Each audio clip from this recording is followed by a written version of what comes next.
Hello seekers, welcome to Punneits Astrology, your one-stop astro channel. I have posted something on Facebook that if you have any questions, because I was planning to shoot few Q&A videos because I was getting a lot of questions. So it's great that if I am able to answer questions that you can ask to me directly. So I have a list of lot of questions. Obviously, I cannot I cannot answer all the questions in one video. I got over 50 comments and over 70 emails. So definitely you have to be patient. If your question is not answered, that means it will be answered in the subsequent videos, provided you have not posted a question which is of your own horoscope. Just give you an example. If your question is like, what will happen if Venus is retrograde in this Rashi and in this Lagna and in this, you're adding parameters after parameters, then it becomes a concept of consultation.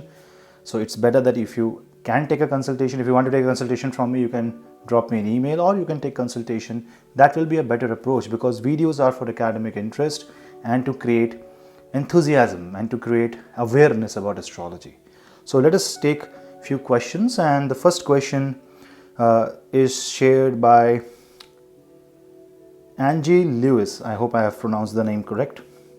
And the question is, when the Lagna sign is rising on the horizon, do you have any visual of this? Like, do we see the sky from the ground level, or is the measurement from the center of the earth? Astrology, especially the Vedic astrology, is an observational science. The three parameters that an astrologer will take to prepare your horoscope is date of birth, time of birth, and city of birth.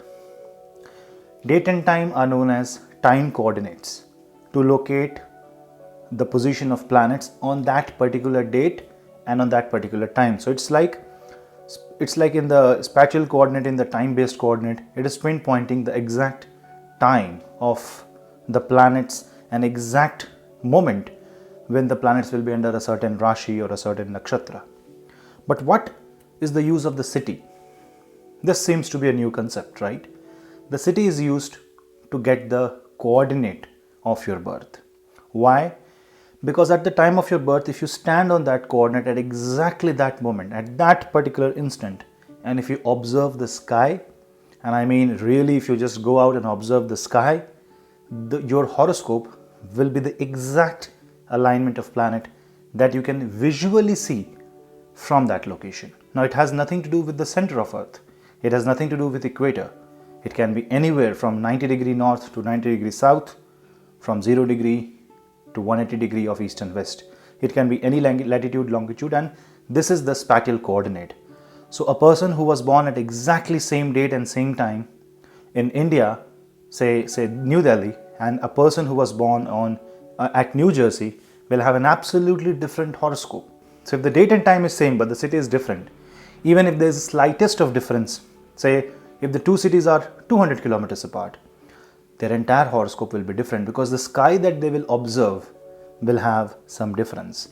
So yes, when the Lagna is rising on the horizon, you have to just go out and observe. I know the cities are polluted, the vision is not there, but if you find a place, if you can check that the rising sign of the place where the horizon is visible, it's very clear, then you can simply stand with your watch and with an app, calculate the time, the sunrise time, and calculate the rising sign from the app and observe.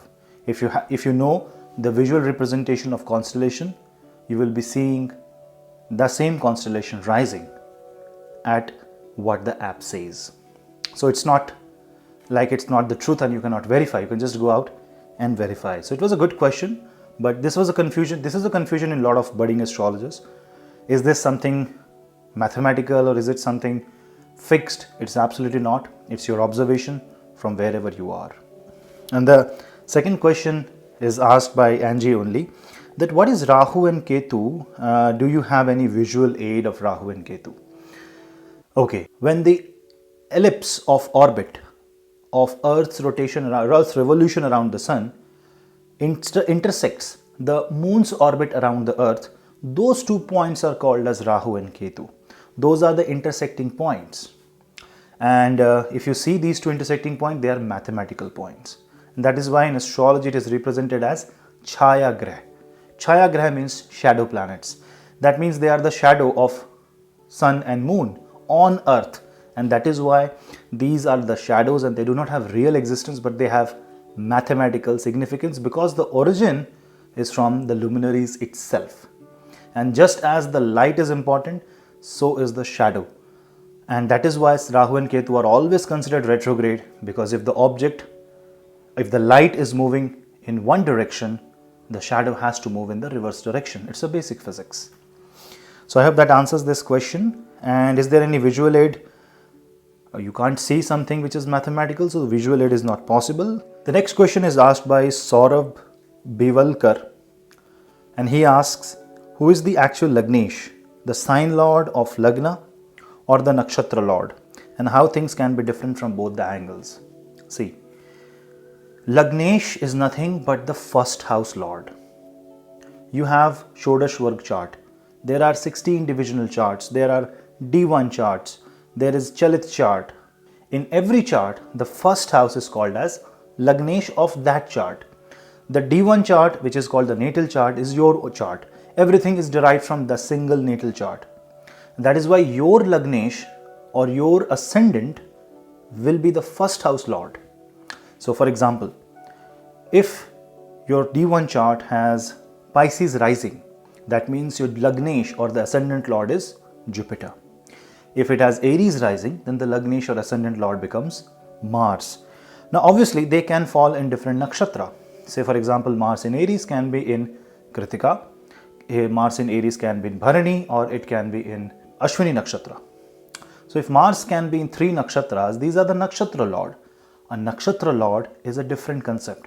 That is absolutely not Lagnish, because nakshatra and Lagnish are 2 different concepts of astrology. So we cannot mix them. I hope that answers the question. Then another question is asked by Sandeep Tyagi, and he says, how important is D9, and besides marriage, what are its uses?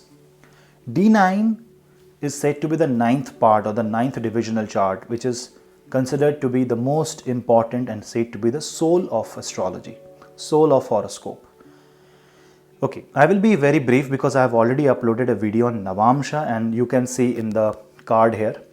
The card will have the link for the Navamsha. If you don't see the card, you can have the link available in the description box below. Navamsha is a very important chart. Why? Because it connects the 360 degree by 12 division of Rashi plane with the 360 degree by 27 division of the Nakshatra plane. So every Nakshatra pada is assigned a Rashi, and that Rashi is said to be the Navamsha Rashi. So it actually pinpoints the planet's placement inside a Nakshatra. So you can say Nakshatra is, if Rashi is at 30 degree, Nakshatra is 13 degree 20 minutes, it's again smaller. It's further divided into 4 parts. So the Navamsha will tell you at what exact degree of Nakshatra the planet is, and it says from which zodiac sign it is trying to gain the power. So for example, a planet is debilitated in the Lagna chart. It is exalted in the Navamsha chart. So in spite of the debilitation of the planet is standing on an exalted platform. So in spite of the hardships that is caused by that planet, he will get the best results out of it.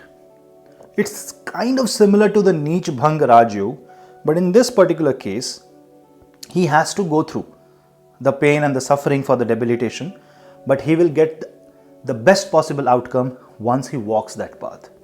So Navamsha creates the soul or the flavor of the planet, and without Navamsha you will not be able to understand. And Navamsha actually makes Nakshatra and Rashi combine. So it's like a glue, and because it is a glue of 2 different space coordinates, space theory of horoscope, which is one is the Nakshatra belt and one is the Rashi belt, it fuses both of them. It makes them together.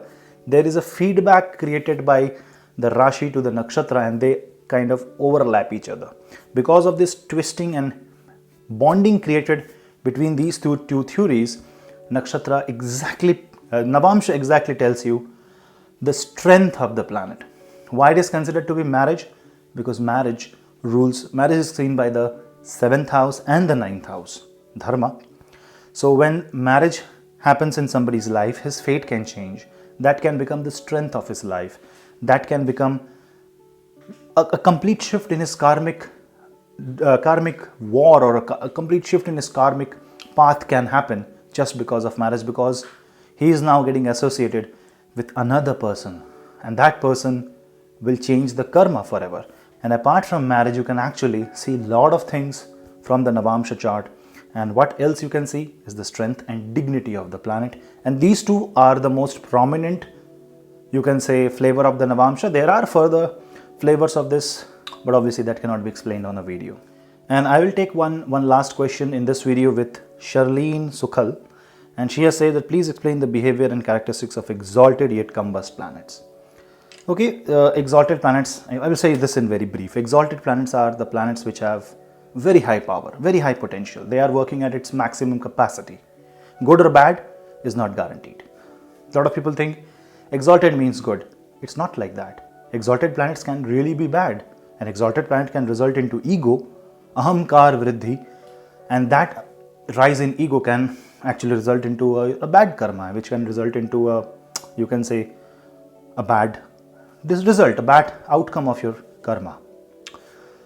But if the exalted planet gets combust, what happens? Even if the man is of full potential, even if he tries to do a lot of things, he does not get the recognition he wants. Because combustion is not that the planet is absent. Combustion means the planet is behind the sun, or it is right in front of the sun and you are unable to see that planet. Because of the power of sun, the brightness of sun, it goes out of vision. So apparently, the planet don't exist for you. So if the exalted planet gets combust, that exaltation apparently will not exist for you. You will not even feel, see, or use that exaltation in your life, at least not to the full capacity. So there are remedies for that, because somebody has to tell you that the planet is combust and exalted. So an external factor has to come in just to bring that planet into vision. And that is true, because if you see the sun, even the stars are combust, right? You can't see stars in the broad daylight. They are combust. So you can say all nakshatras get combust when there is a broad sunlight. But does that mean that they don't exist? They do exist. But this combustion of exaltation results into loss of realization of exaltation. So the man cannot actually perceive the, you can say, the power of that he carries, the power of his potential, and he fails because he is reluctant to use that power. He's not confident about himself to actually go into that domain. He's not really into that zone where he can use that power. He has no idea if he has the power. So that's what happens in general. More questions will be taken in other videos, future videos. Thank you for giving me questions. Still, if you have your questions and if you want to ask academically astrological question, you can post me on my Twitter account. You can DM me. You can DM me on Facebook or Instagram, and I will try to make videos on that. With this, I end this video. I hope to meet you in the next video.